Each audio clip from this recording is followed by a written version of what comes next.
Thank you. Please. Good evening, everybody. Thank you, President Kelly, for your service as a firefighter, still riding a truck in your city of Boston. More importantly, thank you for your leadership in making the job safer for the 350,000 men and women you represent who put it on the line each and every day. Thank you, so appreciate it.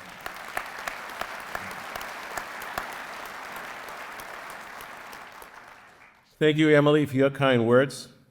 Your service and example as an educator and school committee member set the bar very high. Thank you, Emily.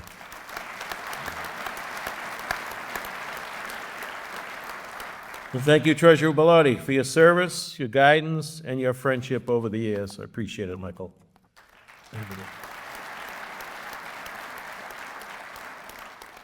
Christine Cugini, Director of Veteran Services. She's a combat veteran from the Navy. Thank you for your service, Christine, and thank you for what you're doing for our veterans. I'd ask at this time for any veterans in the room, would you please stand? Please stand to be recognized. Any veterans? Oh, a lot of veterans here. Thank you for your service.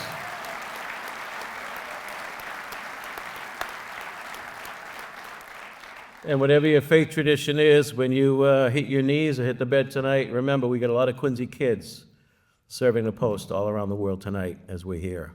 We thank them and we don't want to forget them. I'm grateful for our student singers this evening from both schools. They make us proud.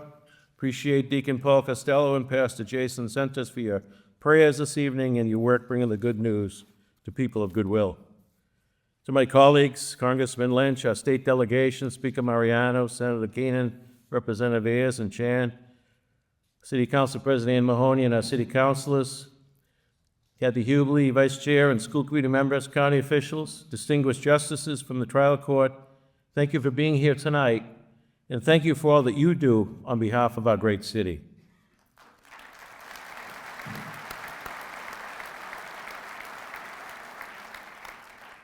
I'd like to dedicate my remarks this evening to two giants of Quincy civic life, both of whom we've lost recently, Mayor Arthur H. Tobin and Mayor James A. Sheets.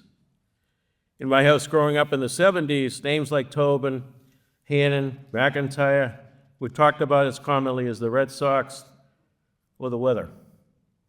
The 70s was no picnic for those in public life or for our country as a whole. But Arthur was a constant, assuring voice for the city during his time as a city councilor, state senator, and as mayor. After his service as mayor, he was appointed by then Governor Ed King as clerk magistrate of the Quincy District Court, a position he would hold until his passing just a few weeks ago. That is an extraordinary 5 decades of service, and one guided by a simple tenet of helping people. I remember how proud he always was during the annual Law Day ceremonies. He felt it so important to honor our police officers, court officers, and community leaders each year during the event, reminding the court of the values of honest service and dedication to law and order. That Arthur and his wife Shirley passed away within a day of each other was a fitting final chapter to a 70-year-old love story. Their greatest legacy was the children and grandchildren. And I once again offer my sympathy to the entire family.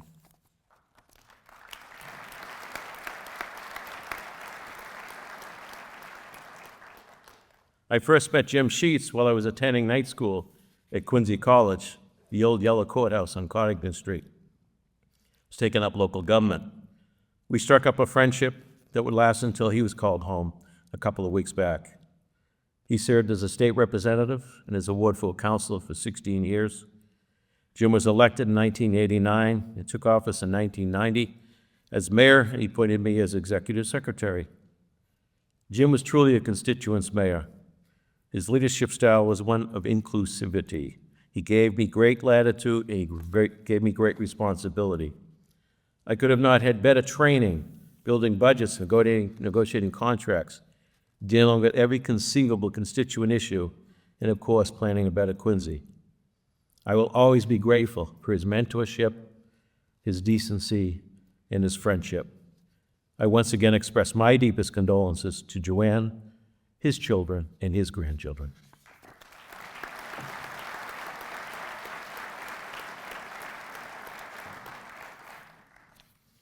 This year, as Americans, we celebrate the 250th anniversary of our nation's founding.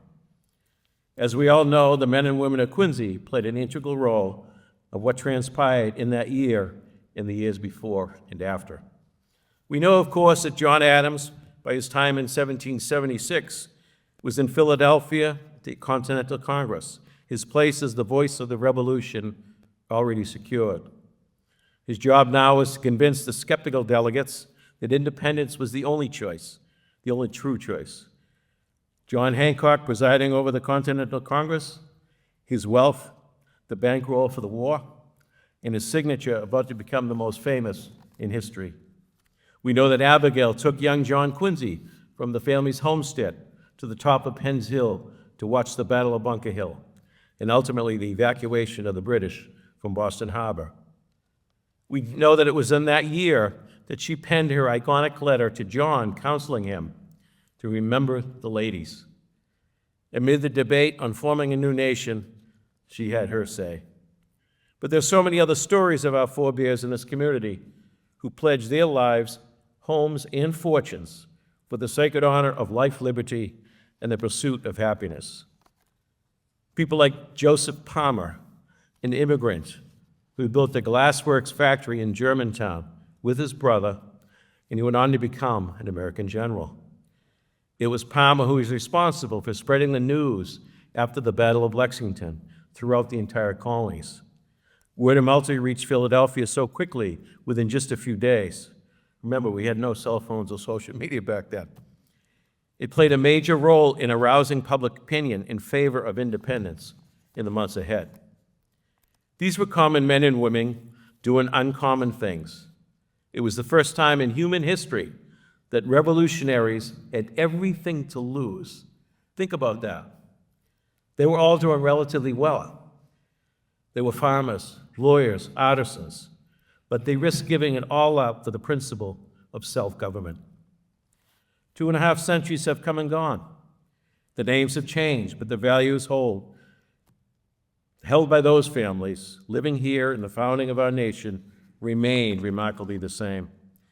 They were a people who wanted a safe place to raise families, a place where educating its young people is the foremost priority, a place where opportunities thrives, a place where we lift each other up and look after our most vulnerable, a place that is always looking forward and always moving forward. These are our values today as they were at the dawn of our nation. Time has marched on, the people are different, the names have changed, but the state of our city remains incredibly strong, and I know we all intend to keep it that way.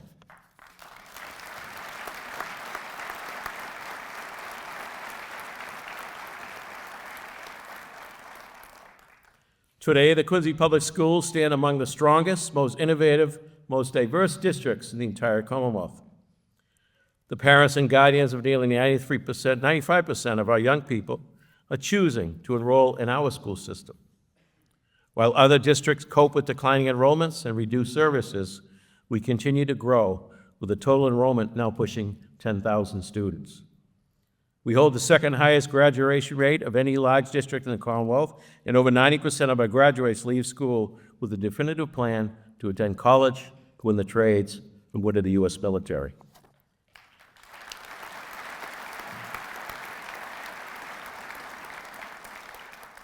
At the core, this is a direct result of the talent, dedication, and passion of our teachers and administrators in creating a thriving educational environment.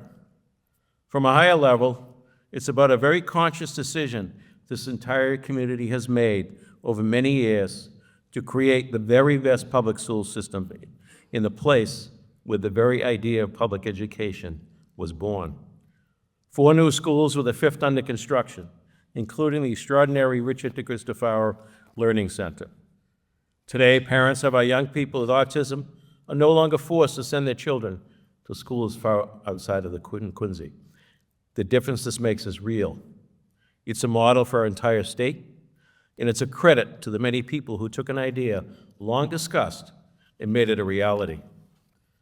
Across the board, we've increased the resources available to Quincy Public Schools, from classroom investment to new programs, guiding students whose path may not include college to thrive in school business partnerships.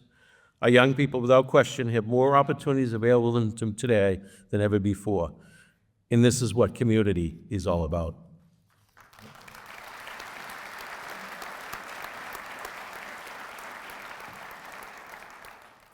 And unlike any other city or town in Massachusetts, those opportunities do not end with the high school diploma.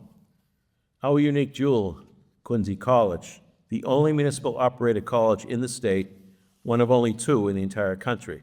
It has, without headlines or fanfare, defied the odds and the national trends, not only survive, but to thrive in the last several years. Enrollment is up and new programs are being added each year.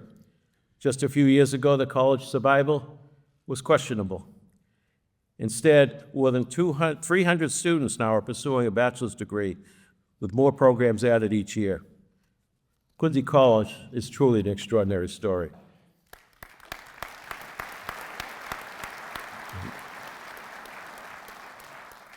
Of course, with growth comes its own set of challenges, and space is one of them. In the coming weeks, I will submit to the City Council a funding request for a major retrofit to the Della Chiesa Early Childhood Center. It will enable us to create more space for kindergarten classes and other early childhood programming. The plan approved by the school committee will ease space constraints caused by increased enrollment at Lincoln Hancock Elementary School. It will open space for us to expand our pre-kindergarten services. This year, we'll also plan to take substantive steps toward the long-term goal to create a new elementary school at the former St. Mary's site in West Quincy.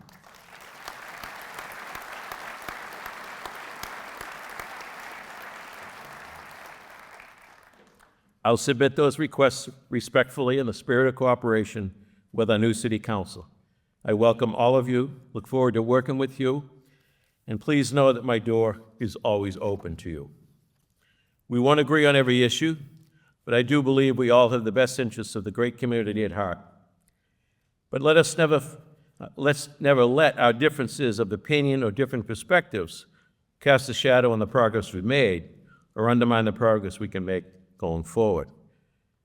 We, all of us together, owe the people of this community absolutely nothing less.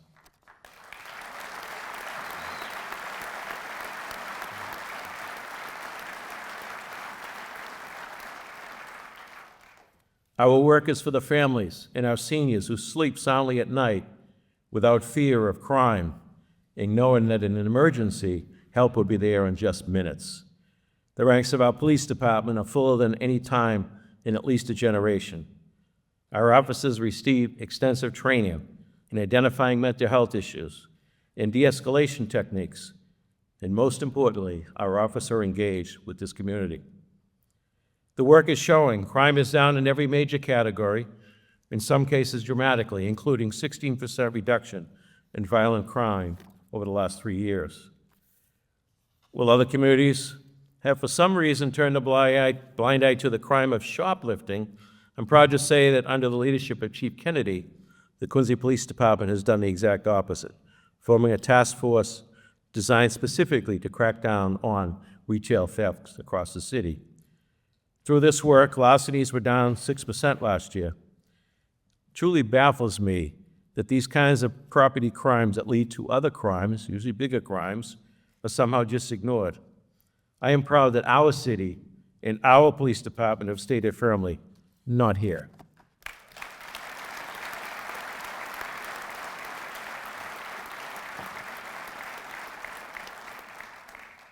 As I speak here tonight, the department is continuing the transition process to the Public Safety Headquarters, a state-of-the-art facility our first responders have long deserved.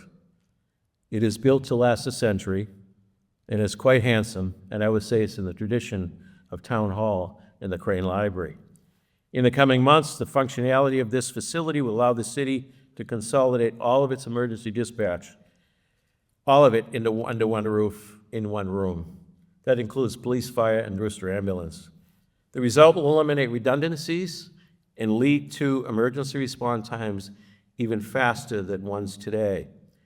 We already are among the very best in the region, but we can do better.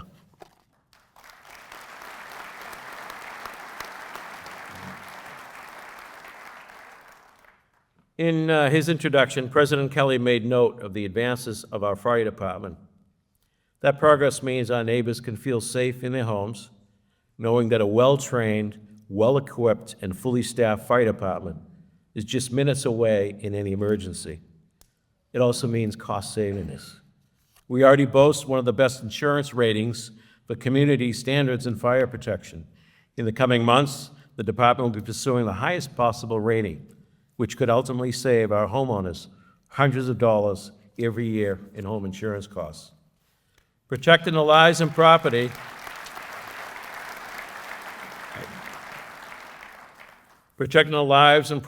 of our neighbors is the job of our firefighters. It is our job as a community to protect them and the families who care for them. Ed mentioned our fight against toxic chemicals in the gear our firefighters wear, and that fight is far from over. We're building our case stronger every day, and we will hold accountable those who sold the bill of goods to departments across the country by making false claims about equipment safety. I cannot and will not be allowed for us to force the people we ask to risk their lives on behalf of us to worry about getting sick from the gear they put on. To that end, I will present the City Council with a funding request at its next meeting to purchase 2 new sets of turnout gear, each and every firefighter, and other safety equipment that goes with it. After extensive research and testing by department leadership and our partners in Firefighters Local 792, we believe we have identified gear that is 100% free of forever chemicals, which is what we were promised in the first place. While I fully expect that our efforts confronting the bad actors in this industry will ultimately yield a financial return for the city, it's too important an issue to wait. You know, I do sometimes hear when it comes to a project or an initiative, do we need that now? Can it wait? Wait for what? These new school buildings, the new restored parks, preserved historic buildings, historic preservation, expanded cemeteries, up-to-date fire apparatus, new community spaces, new seawalls, flood relief projects, miles upon miles of new roadways, new water lines, repaired sewers. These aren't excesses.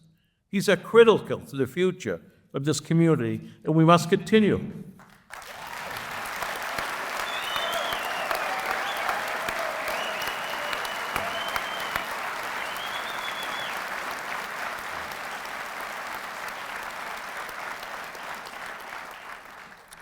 You know, just one of these schools, fire engine, or any other improvements in any other community may require a 2.5 override.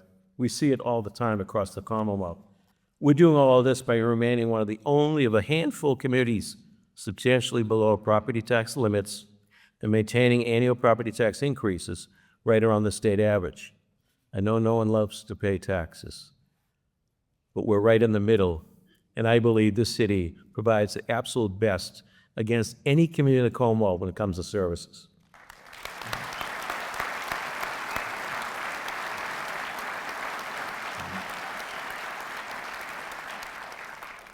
We know both the state and federal governments are sending cautionary signals about programs that provide vital funding to cities and towns.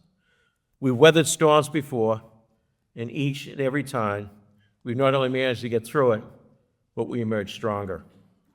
The months and years ahead will be no different, because unlike so many of our counterparts, we have the fiscal strength, the flexibility, and the necessary tools to protect the core services the city provides against crisis. While we're on the subject of infrastructure, both financial and the underground kind, tonight I'd like to acknowledge Commissioner Al Grazioso, Superintendent Larry Prendeville, and the dozens of men and women working for our Department of Public Works.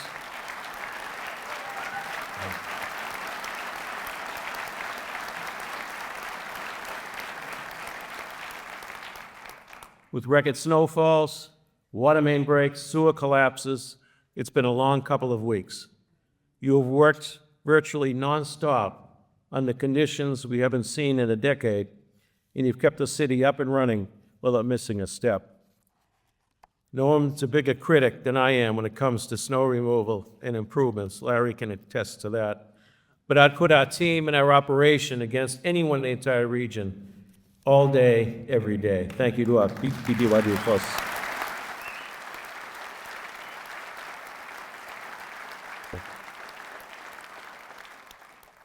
The team at DPW is truly emblematic of our city workforce, the volunteers on our boards and commissions, our business community, labor organizations, our nonprofit agencies.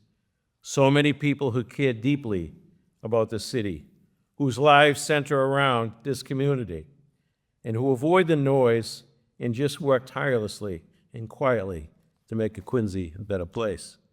I'm grateful for your ongoing partnership, and please know your work truly makes a difference in our community. Thank you.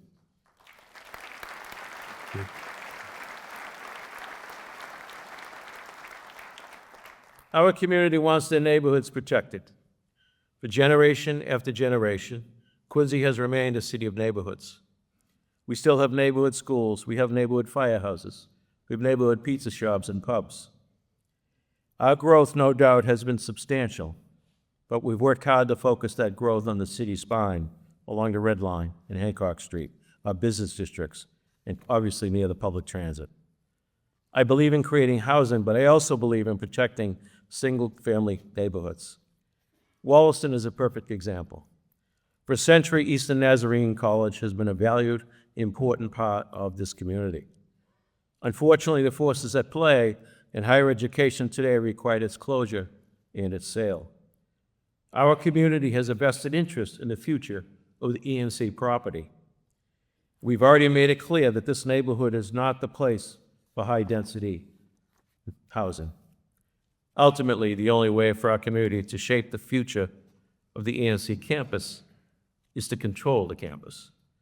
So tonight I announce the city's intention to purchase the property so we can engage in an extensive community process to determine future uses for the campus. The college has been informed of our interest. In the coming months, we'll bring the neighborhood and broader community together to begin that planning process. And I'm excited by the potential by this once-in-a-lifetime opportunity. I believe deeply that a plan is out there in our collective imaginations that protects the neighborhood and creates a wonderful community asset.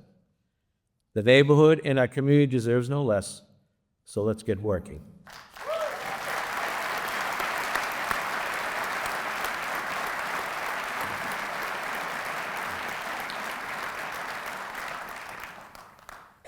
The decades-long effort to bring life back to our downtown has hit its stride. There are already hundreds of new housing units completed and several hundred more under construction. The restaurant scene has made downtown a destination on its own for the first time in decades. And steel is now rising on the Beth Israel Lahey Health Medical Building.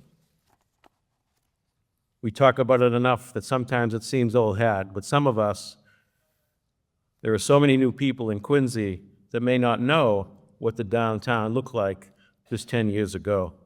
Crumbling parking garages, no public spaces, vacant buildings, a testament to the streets, retail exodus.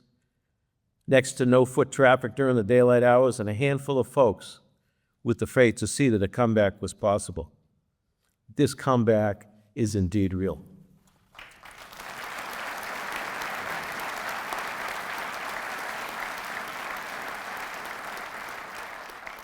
One of the final linchpins for the future of the downtown success is a cultural anchor, one that draws first-time visitors, sustains the surrounding business community, and elicits return trips. As many of you know, we began the search for an appropriate site for a performing arts center a number of years ago. Not long after, we launched our efforts to create the Adams Presidential Center, a bold vision to harness the Adams' importance to our nation from its founding through today with a museum, educational programs, and leadership institute. I believe that those two things belong together. In the coming weeks, will reconstitute a citizen advisory committee and host community meetings to define the needs of a performing arts center. They'll be included as part of the construction of the APC at its residential site. This will be held at the site of what we own today, the Monroe Building in the heart of the downtown, rather than the Quincy Center T-Stop. I look forward to the community process to get this project off the ground.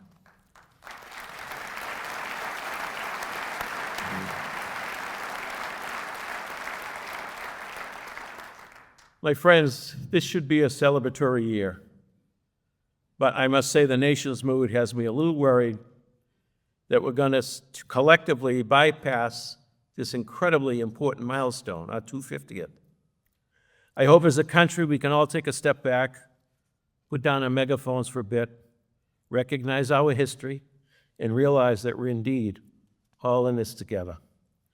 Blemishes and all, America is still mankind's greatest idea, and that most definitely worth celebrating. We owe it to Adams, Hancock, and Quincy.